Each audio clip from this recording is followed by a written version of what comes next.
ഐക്യൂബിൻ്റെ brake pad മാറ്റുന്നത് എങ്ങനെയാണെന്ന് നമുക്കൊന്ന് നോക്കാം. ഇതിൻ്റെ വില വരുന്നത് 367 രൂപയാണ്.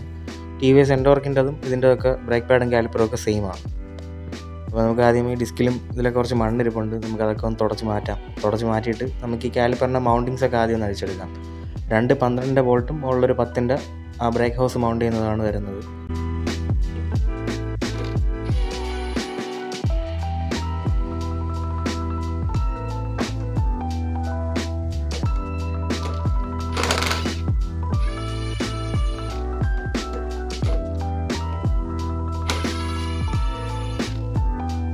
വണ്ടി ഇപ്പോൾ കറൻ്റ്ലി 13,000 കിലോമീറ്റർ ഓടിയിട്ടുണ്ട്. വണ്ടിയിലുണ്ടായിരുന്ന സ്റ്റോക്ക് പാഡിൽ എനിക്ക് കിട്ടിയ ലൈഫും 13,000 കിലോമീറ്റർ തന്നെയാണ്. 3 മൗണ്ടിങ് ബോൾട്ടുകൾ ഇളക്കി കഴിഞ്ഞിട്ട് കാലിപ്പർ നനക്കി കൊടുത്താൽ നമുക്കിതേപോലെ സിമ്പിളായിട്ട് ഊരിയെടുക്കാം.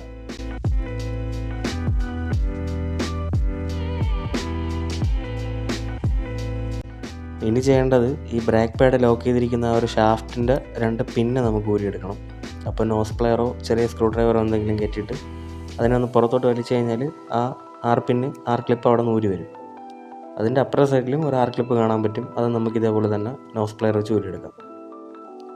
ഷാഫ്റ്റിനിടയിൽ മണ്ണൊക്കെ കയറിയിട്ടുണ്ടെങ്കിൽ 2 തട്ടൊക്കെ കൊടുക്കേണ്ടി വരും ഊരിയെടുക്കാൻ വേണ്ടിയിട്ട്.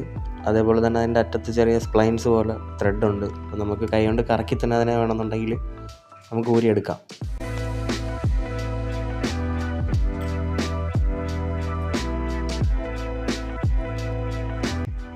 പാഡ്സ് രണ്ടും ഊരിയെടുക്കാൻ സിമ്പിളാണ്, വെറുതെ ഒന്ന് പുറത്തോട്ട് എടുത്താൽ മതി.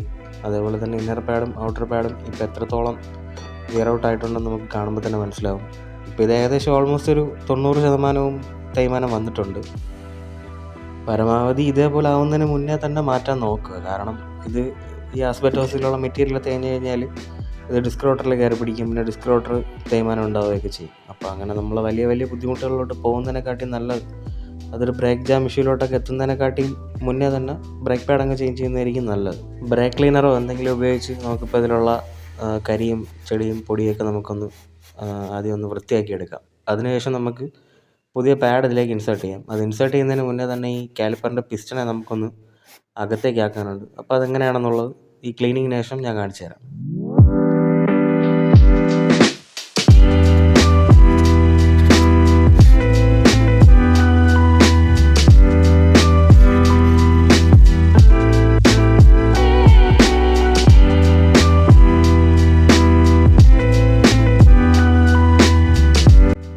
അപ്പം നമ്മുടെ ക്ലീനിങ് പരിപാടി കഴിഞ്ഞു.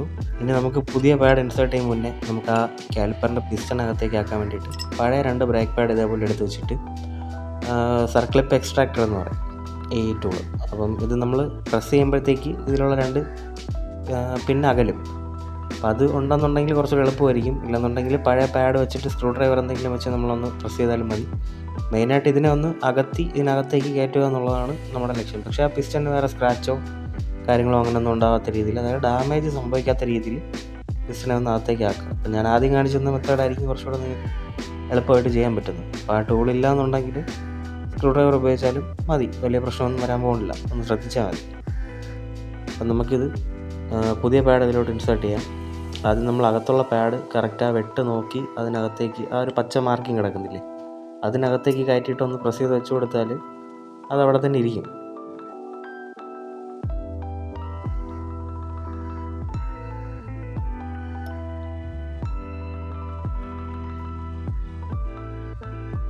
ഔട്ടർ പാഡ് ഇടാനും സിമ്പിളാണ്. ആ പാഡിൻ്റെ ഹോൾ അതിലേക്ക് കയറ്റിയിട്ട് നേരെ ഓപ്പോസിറ്റ് വരുന്ന രീതിയിൽ, അതായത് 2 റോട്ടറിൽ പിടിക്കുന്ന 2 സൈഡും ഫേസ് ടു ഫേസ് വരുന്ന രീതിയിൽ, ആ ഒരു സൈഡിൽ മാത്രമേ ഇത് കയറുള്ളൂ, അതിലേക്കൊന്ന് ലോക്ക് ചെയ്ത് ഇട്ടാൽ മതി, എളുപ്പമാണ്. അപ്പോൾ നമ്മൾ ബ്രേക്ക് പാഡ് അതിലേക്ക് ഇടാനുള്ള രീതി എങ്ങനെയാണെന്നുള്ളത് മനസ്സിലാക്കി. ഇനി നമുക്ക് ആ ബ്രേക്ക് പാഡ് തമ്മിൽ ലോക്ക് ചെയ്യുന്ന ആ ഒരു കാലിപ്പർ ബോഡിയും ബ്രേക്ക് പാഡും കൂടെ ലോക്ക് ചെയ്യുന്ന ആ ഒരു ഷാഫ്റ്റ് ഒന്ന് ക്ലീൻ ചെയ്തിട്ട് തിരിച്ച് നമുക്കിതിലേക്ക് ഇടാം.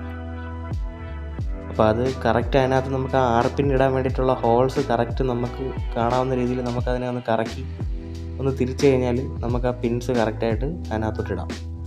ഇപ്പോൾ ഈ ഷാഫ്റ്റിൽ ഞാൻ നൈസായിട്ടൊന്ന് ഗ്രീസ് ഇട്ടിട്ടുണ്ട്, സിലിക്കോൺ ഗ്രീസാണ് ഞാൻ ഇട്ടത്.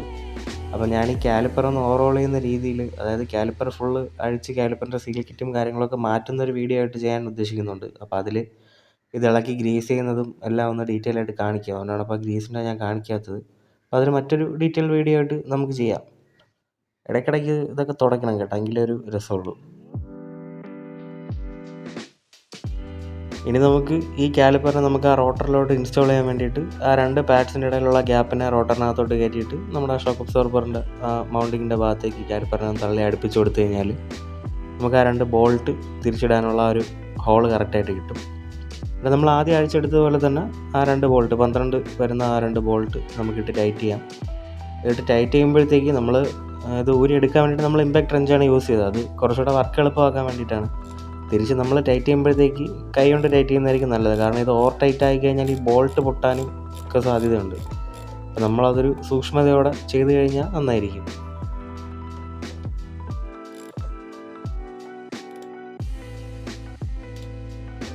ഇത്തരം വർക്കുകൾ പ്രൊഫഷണലായിട്ട് ചെയ്യുമ്പോഴത്തേക്ക് ടോർക്ക് റെഞ്ച് ഉപയോഗിച്ച് ഓരോ ബോൾട്ടിനും കൊടുക്കുന്ന ഫാക്ടറി റെക്കമെൻഡ് ടോർക്കിൽ നമ്മൾ ബോൾട്ട് ടൈറ്റ് ചെയ്താണ് പോകുന്നത്. പിന്നെ സ്വന്തം വണ്ടി ആയതുകൊണ്ടും സ്വന്തം വണ്ടി പണിയുന്നതിലൊരു ആത്മാർത്ഥത ഇല്ലാത്തത് കൊണ്ടും പിന്നെ ബ്രേക്ക് പാഡ് മാറ്റാൻ അറിയില്ലാത്തവരുടെ ഇടയിൽ ഇത്തരം ടൂൾസുകൾ കാണില്ല എന്നുള്ളൊരു കാരണം കൊണ്ടും നോർമലി നമ്മൾ ചെയ്യുന്ന പോലെ അങ്ങ് ചെയ്യുന്നതേ ഉള്ളൂ. അപ്പോൾ നമ്മൾ ബോൾട്ട് ടൈറ്റ് ചെയ്യുമ്പോഴത്തേക്ക് സൂക്ഷിക്കുക, അത്രേ ഉള്ളൂ. മുറുക്കി പൊട്ടിക്കരുത്. പിന്നെ നമുക്കിതൊന്നും കൂടെ തുടച്ച് വൃത്തിയാക്കാം, ഇടയ്ക്കിടയ്ക്ക് തുടയ്ക്കാം.